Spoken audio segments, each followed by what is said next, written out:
شريك لك لبيك إن الحمد والنعمة لك والملك لا شريك لك لبيك لبيك الله. ہمارے ماحول میں ایک بات چلتی ہے کہ ہر سال حج کرتے ہیں، پیسہ ضائع کرتے ہیں، یہ پیسہ غریبوں کو دے دیں، کسی کی شادی کرا دیں. اللہ کے نبی نے تو ایک ہی حج کیا تھا. اس حد تک تو یہ بات ٹھیک ہے، اللہ کے نبی نے ایک ہی حج کیا تھا. لیکن کیا ہر سال حج کرنا ناپسندیدہ چیز ہے؟ اللہ کے گھر جانا ناپسندیدہ چیز ہے؟ تو اللہ کے محبوب صلی اللہ تعالی علیہ وسلم نے اعلان نبوت سے پہلے ہر سال حج فرمایا، چونکہ مکے کا کوئی انسان ایسا نہیں تھا جو حج نہ کرتا ہو، اور خاص طور پر قریشی ہو، مکے میں ہو، یہ ناممکن تھا کہ وہ حج نہ کرے.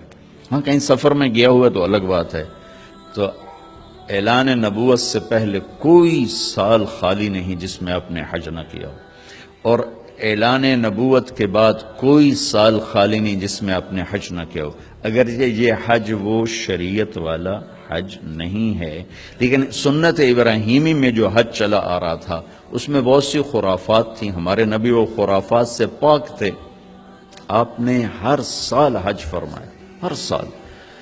خود ایک حج اس لیے کیا کہ 8 ہجری میں مکہ فتح ہوا، 8 میں جا کر حج فرض ہوا ہے. 8 ہجری میں مکہ فتح ہوا. آپ نے حج نہیں فرمایا چونکہ حج کی تاریخ میں نہیں آ رہا تھا، دوسری تاریخوں میں آ رہا تھا. عرب جو تھے وہ 10 دن بڑھا دیتے تھے سال میں، جس کی وجہ سے پورا کیلنڈر چاند کا گڑبڑ ہو جاتا تھا. 33 سال کے بعد جا کر تاریخیں خود اپنے اصل ٹائم پر آتی تھیں. تو جب آپ نے 8 ہجری میں مکہ فتح فرمایا تو حج 9 کی بجائے 29 کو آ رہا تھا، تو آپ نے حج نہیں فرمایا. پھر 9 ہجری میں آپ اسلامی حکومت پوری طرح قائم ہو چکی ہے، تو آپ نے 300 آدمیوں کا قافلہ دے کر صدیق اکبر کو اپنا نائب بنا کر حج کے لیے بھیجا. خود حج نہیں فرمایا چونکہ حج 19 کو آ رہا تھا. اور میں قربان جاؤں اپنے نبی پر کہ کس طرح آپ نے تدریجاً اس چیز کو موڑا. عبادت تک پہ صبر فرمایا. عبادت میں بھی جلد بازی نہیں، جو فرض ہے. تدریج اور تربیت، اس کے بغیر جو بھی قدم اٹھایا جائے گا، چاہے دنیا کا چاہے دین کا، وہ ناکام ہو جائے گا. تدریج اور تربیت، ان دو کے بغیر کوئی بھی قدم دین کا اٹھائیں یا دنیا کا اٹھائیں ناکام ہو جائے گا. طاقت ہاتھ میں آ چکی تھی، مکہ فتح ہو چکا ہے، عرب مسلمان ہو چکا ہے. اگر آپ نافذ کر دیتے کہ بس یہ حج غلط ہے، شریعت قائم ہو چکی ہے، حج اپنی اصل تاریخ میں ہوگا، نہیں کیا کہ شاید کہیں عرب بپھر نہ جائیں. شاید کا سوال تھا.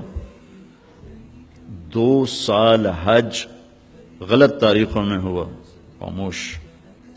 تیسرے سال حج آٹومیٹیکلی 9 تاریخ کو آ رہا تھا. غلط تاریخیں صحیح ہوتے 10 ہجری میں حج اپنی اصل جگہ پر آ گیا. تو آپ نے حج کا اعلان فرمایا، اور اس کے بعد آپ نے خطبے میں اعلان کر دیا کہ اب جو 10 دن بڑھائے جاتے تھے وہ ختم ہے. انما النسیء زیادۃ فی الکفر. تو آپ کو موقع ہی ایک ملا حج کرنے کا. ابوبکر صدیق رضی اللہ تعالیٰ عنہ پہلا سال جنگوں میں گزرا، اگلا سال حج کے لیے قافلہ لے کر گیا. عمر رضی اللہ عنہ کا زمانہ امن کا زمانہ تھا، 10 سال خلیفہ رہے، 10 سال حج کیا، کوئی ناغہ نہیں کی.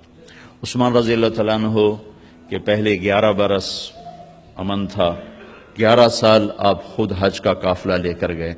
12ویں سال آپ شہید ہوئے، اس میں آپ کو روک دیا گیا، نہیں کیا.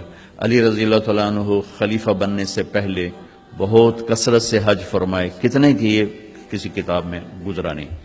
خلافت آئی تو جنگوں کا زمانہ آ گیا اور آپ کی زندگی انتہائی دکھ درد بھری داستان ہے. اپنوں سے بھی بے وفائیاں دیکھیں، غیروں سے بھی، تو وہ حج کرنے کا موقع نہیں ملا. حسن رضی اللہ تعالیٰ عنہ نے مدینہ سے مکہ 20 حج پیدل کیے، 20 حج پیدل کی. کہ اگر مجھے شرم آتی ہے میں اللہ کی بارگاہ میں حاضر ہوں اور میں کبھی ایک دفعہ بھی اس کے گھر پیدل نہ گیا ہوں کہ مجھے اس بات سے شرم آتی ہے، تو 20 حج پیدل کیے۔ تو کوئی اگر کسی کو اللہ توفیق دیتا ہے اور وہ جاتا ہے تو اس پہ یہ اعتراض نہیں کرنا چاہیے کہ یہ تو پیسہ ضائع ہو رہا ہے، یہ تو ایم ہی جا رہے ہیں۔ صدر پاکستان آپ کو ہر مہینے بلائے، جاؤ گے کہ نہیں جاؤ؟ نال فوٹو چھکا کے ہوئے گا کہ میرا ہاتھ لگا ہوا صدر صاحب دے نال، اس اپنے ڈرائنگ روم میں سجاؤ گے۔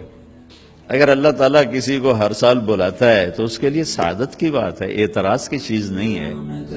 لك والملك لا شريك لك لبيك